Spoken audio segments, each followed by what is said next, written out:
For over 10 years, I couldn't get my productions to sound how I wanted, so I buried myself in online tutorials trying to figure out why, and even having some of the same tools as other producers and mixers I envied, my productions weren't coming even close. I've heard the term referencing get thrown around, and I thought I was referencing the right way myself, but I was totally wrong, and over time developed a referencing system that would help me produce any desired result. I'm excited to announce that you can now use this same system yourself in our new course, The Magical Guide to Referencing. This gives you the exact framework I've used and successfully taught hundreds of students through the years. If you're ready to stop chasing your mixing tail in circles and ready to understand any mix you hear to replicate those same results for yourself, you can find a link to the Magical Guide to Referencing in the description wherever you're listening. See you there, my friends.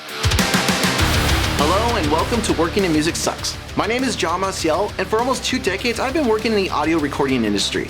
I've worked with producers and mixers like Bo Rochelle, Joey Sturgis, and Josh Newell, and countless others on records with bands like Era, Census Fell, and Moose Blood. And along this journey, I've also worked with 2 of the biggest music educational companies where I helped thousands of aspiring engineers achieve their dreams of making music production a fulfilling full-time career. But as great as that sounds, to be honest, the first 10 years of working in music sucked. I started this podcast to talk about what sucks about working in music so others like myself who love music production and want to wake up every morning fulfilled and driven to making records people love can do just that. Working in music sucks, but with what we talk about on this podcast, it doesn't have to any longer. If that sounds like your cup of coffee, then you're in the right place, my friends. Let's get into it.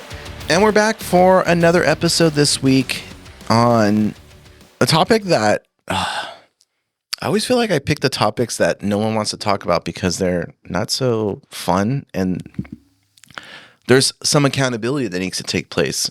And this is one of those episodes where there's definitely some accountability that needs to take place, and many people just don't like accountability, and I get it.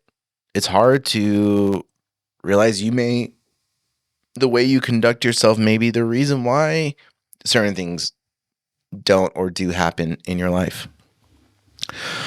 But it's really crucial that, it's okay to take that accountability on yourself because you're going to grow and develop. And in this industry, in this way of life, it's constantly about growth. And this topic is no different.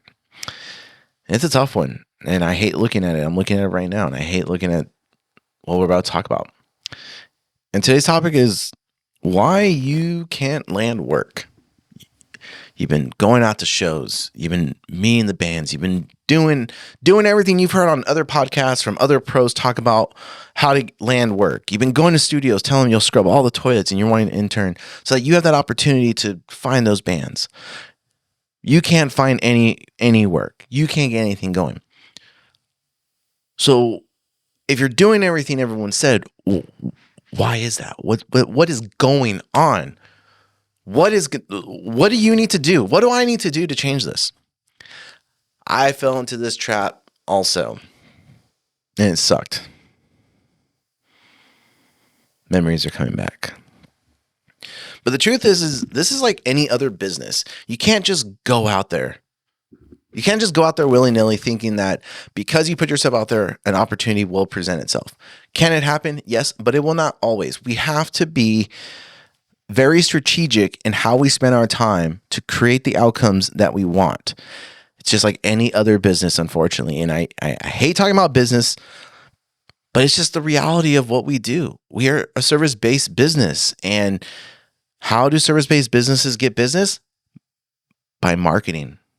Using sales tactics, creating sales funnels, boring things that audio people don't want to talk about or listen to, because that means we have to take accountability that our practices as business owners isn't working, but we don't know how to fix it. But if we only just do what people tell us to do on other podcasts, I'm even throwing myself out there, why isn't it working?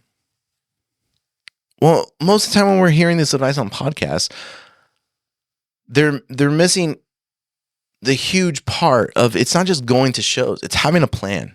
And that always gets lost in the messaging. A lot of pros who talk about just go out there and meet bands, they have a plan before they go out anywhere usually. It's a business. They understand that. They've been around other people doing it. It's not just them winging it.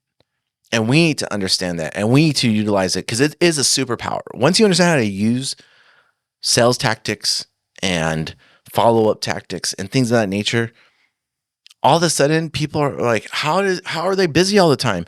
And every consistently busy studio owner, engineer that I know, at some level, whether they realize it or not, understand these practices and are able to implement them over and over again without even thinking. It just becomes a way of life. So the first one is, going to shows isn't enough. Yes, you have to go out there, you have to network, you have to meet bands, but that in and of itself is not enough. What most engineers screw up with is they go to a show and they're going for that band that they think sounds great. That is the wrong way to do it. Yes, you want to go and make friends with them, try to build a relationship, but that is not the band you go for. You're not there yet, because if you were there, that band would already be coming to you. Let me say that again, because it's gonna hurt to hear. But most of the time, when you go to a show and you fixate on the one band you want to work with, they're not going to work with you, because if you were at the level that they were ready to work with you at, they would already be working with you. So what the hell does that mean? It means your name isn't built enough in the scene to where they're automatically just going to look for you to work with you, or they haven't built a relationship with you to where they just, let's go record with John. Oh yeah, like that's a no-brainer. You have to get yourself to that point. So if you're starting out, you're like, cool. Well, how do we do that? We're starting out. All right, buckle up, because you're going to hate this. You're going to hate it so much. But if you listen to this episode and you do this work that I'm about to tell you, you will surpass most people in your scene within 12 to 24 months of learning the system, implementing it, and just staying consistent at all times with it. It's not going to be easy. It's going to suck. It's going to be hard work. Anything that's worth doing is always tough work. But you, my friend, you're listening to this episode right now because you're like, you know what? I can do the work. Fuck everyone else. I'm going to do the fucking work because I need to do this. I'm destined to do this. And that's the attitude that you should have, because you are. That's why you're listening to this episode. So the first thing we need to do is we need to use the internet. And you're like, what? What the fuck? Why would we use the internet if looking up local bands? Hold on. We're going to create a Google spreadsheet. In this Google spreadsheet, what we are going to do is we're going to create a local tab, and then we're going to create a worldwide tab. Now, this process should take you roughly a month. And you're like, oh my God, like a whole month? Yes, because you have to do homework. You have to do a lot of homework, just like any other business. But like I said, the ones who do this thrive. So what you're going to do is you're going to start off small, and you're going to start looking up every venue within 150 mile radius. Something that's drivable, that if you have to drive an hour to 2 hours, no problem. I would say 2 hours is kind of pushing it, and the reason I say 2 hours is most bands have no problem driving out 2 hours to record something and then driving back and forth each day for like 3 days for a weekend or something. But we want to make it ideally an hour and a half, but up to 2 hours if you're in a really like far out area. That's fine. You're going to write down every venue you can find online where bands play. Write them all down, write down their addresses, and then and then in that same Google sheet, put down days of the week that they play, that shows or artists play. And I would say even do coffee shops. Anything where artists will play, find those locations, and it's going to take work. Now you have locations. Now you have days that have shows. This is gonna be really important, because later down the line we're gonna figure out what days can you go to shows, and how can you do maybe 2 to 3 shows in one night to up that. Next, you're gonna do is you're gonna actually try to see if you can find from anywhere between the last 6 to 3 months of what kind of bands or artists play on certain nights. Some venues will do like country nights, pop nights, karaoke, things like that. You want to have an idea of like what's happening each and every single night. And as you're going through, you want to take create a folder with flyers if you can find them, and put them in a folder for now. We'll get back to that later. So now you're basically doing reconnaissance marketing research to kind of see what nights, what kind of artists, what kind of bands, acoustic players, et cetera, et cetera. Now that you've figured out what kind of style of artists and things of that nature are playing that night, you're going to have an idea of like, okay, I understand like this venue is this type of music this night, etc. Now you're going to go back to those flyers. And let's say you specifically want to work with like rock bands. You're going to go through those flyers and you're going to create a sheet of each name of each band. And in that sheet of each band, you're also going to create a column that says like what venues they play in. Now, the reason you're going to do this, and I know it sounds crazy, is most bands only play within an hour to 2 hours of where they live. So you want to figure out the radius of the shows that some of these bands are playing. If it's repeat bands and they're playing certain locations, and you'll be like, oh, okay, so they play this club like every 2 months, they always play this venue. So or these series of venues, so they probably live within a 2 hour radius, but that means they live 3 hours from me. You want to keep that in account because when you go and talk to them, you're just like, oh man, like this is going to be a stretch. Now you see where I'm going with all this.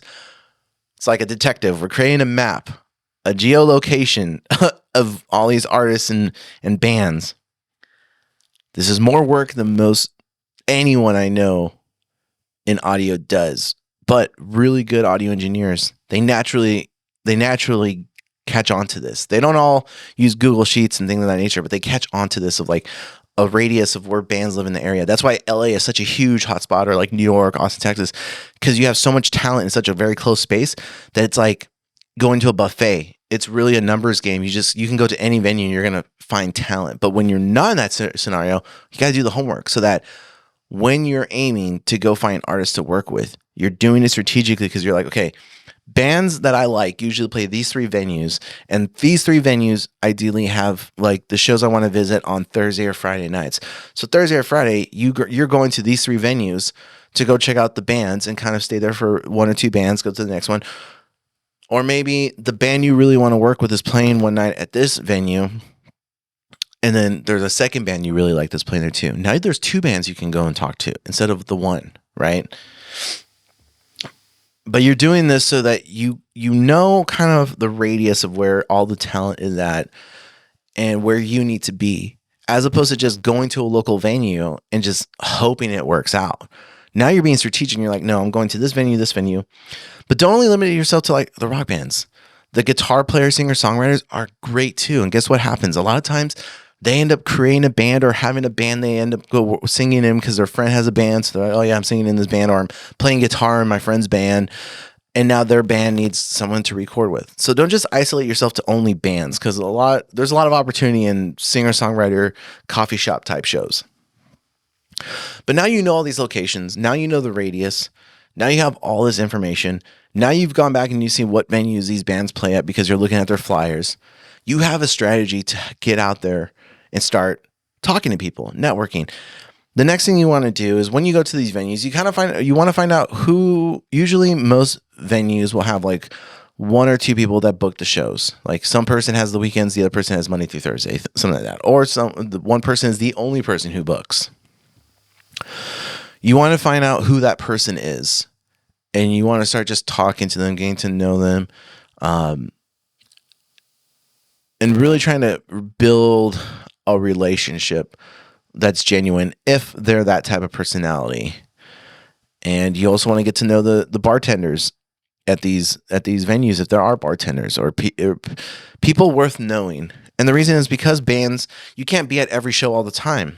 But if you're friends with staff, promoters, bands are talking, expressing interest in recording, trying to get started, if they're having conversations with people at a bar, and they're like, oh, you should talk to John. He actually records bands and stuff like that. He's here all the time. Oh, he's actually over here. Hey, John, come meet this person or man. You'd be surprised how many warm intros can happen that way, just from knowing staff or people who work at these venues. You don't have to do it all alone. You can build your network, which I talked about on another episode. Now,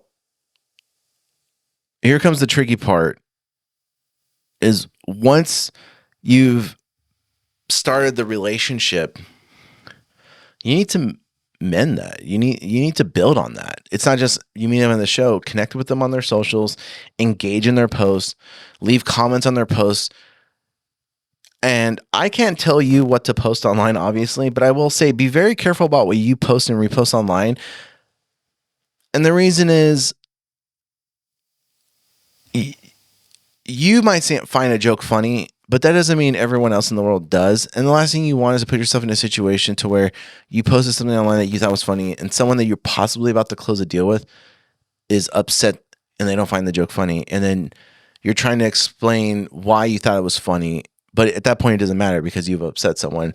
Whereas, sometimes you can say a joke in person to someone and someone will be like, I don't find that funny. It was like, oh, well, like, here are the parameters of the joke. And they're like, oh, I get the joke now. That is actually funny.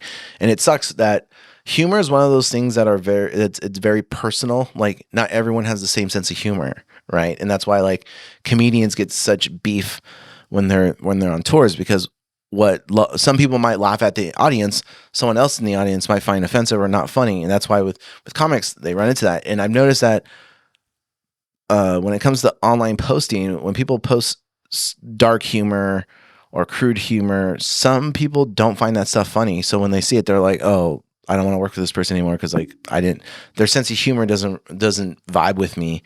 And in the studio, it's all about vibes. As cheesy as they say, that's what it's about. So just be mindful of that. You are a business and what you post online reflects your business. And maybe you're like, well, I don't give a shit if someone doesn't laugh at the things that I laugh at. I don't want to work with them. That is totally your right. Totally your right. But just keep those things in mind if it is something you've never thought about. Now, after you've built this rapport in this relationship, you just want to keep trying to find ways to bring value to, like, oh, we're recording demos. Oh, cool. What are you guys recording on? What are you guys doing? Oh, cool. Like, if you need, a presets for a vocal chain, let me know. I'll be more than happy to make you one. Stuff like that. Like, just find ways to always be valuable.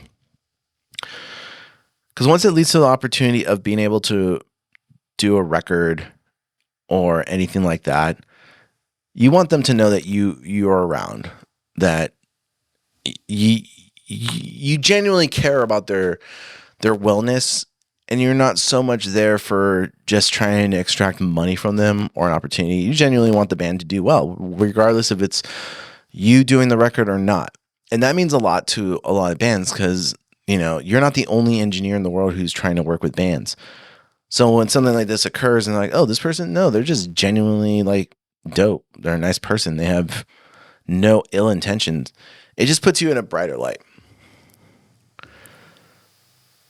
So yeah. That's all my notes. It's actually, I thought it was going to be a lot longer. Oh, actually, no. I have one more. One more thing that kind of goes back to the jokes thing.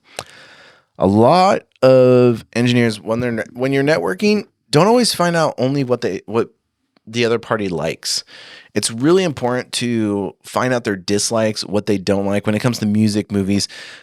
That way you know what not to recommend or what ideas to not use and things like that. When you know what people don't like and their tastes, you kind of know how to stray from it or how to sell them on an idea when they may not like a certain style of music or something like that. I can't tell you how many times like only asking things people like is great, but it's so much more powerful when you know what they don't like because then you have a better gauge of like, oh, okay. These are things to stay 100% clear from. And if I'm going to suggest an idea that's a style of this type of band, I need to find a way to persuade them using like an example from a band that they do like. Otherwise, they will not be open to this idea. It's important to know that. So yeah, that's the last thing. So hopefully you found this episode helpful.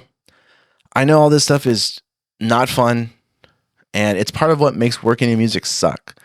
But hopefully after this episode, it doesn't have to suck anymore. And until next time, friends.